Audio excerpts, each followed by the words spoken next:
Баршаңызға қайырлы күн. Менің каналыма қош келдіңіздер. Бүгін өте дәмді әрі пайдалы тағам дайындайтын боламыз. Ол үшін бізге цветная капуста, брокколи, сәбіз, пияз, жұмыртқа, сливки немесе оның орнына сүт, сыр, ұн, сұйық май қажет болады. Ең алдымен брокколимізді тазалап аламыз. Ол үшін брокколидің үстіне бір шай қасық ас содасын құйып, жақсылап су құйып жуып аламыз. Және брокколимізді қайнатқан кезде үстіне бір тілім лимон салсақ, брокколиміз жап-жасыл әдемі болып тұрады. Одан кейін цветная капустамызды да тура осылай жуып аламыз.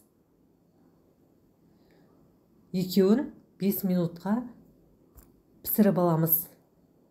Біздің брокколиміз бен цветная капустамыз пісті.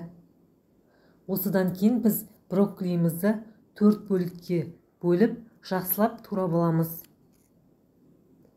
Цветная капустамызды тура осылай турап аламыз. Содан кейін ыдысымызды жақсылап майлаймыз.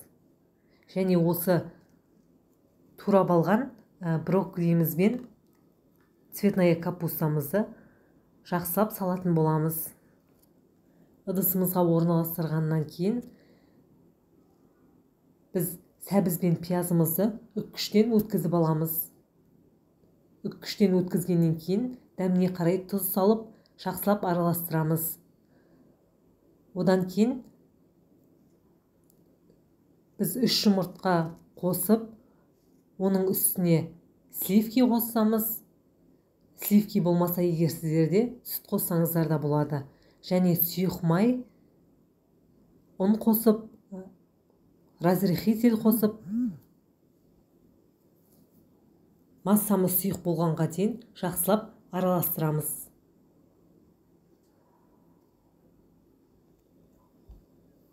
Бізде осындай сұйық масса дайын болды.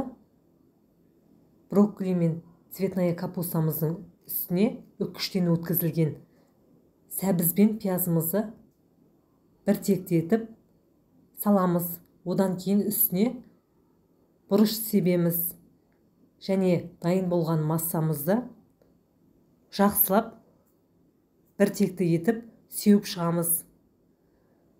Содан кейін үстіне сырымызды салатын боламыз.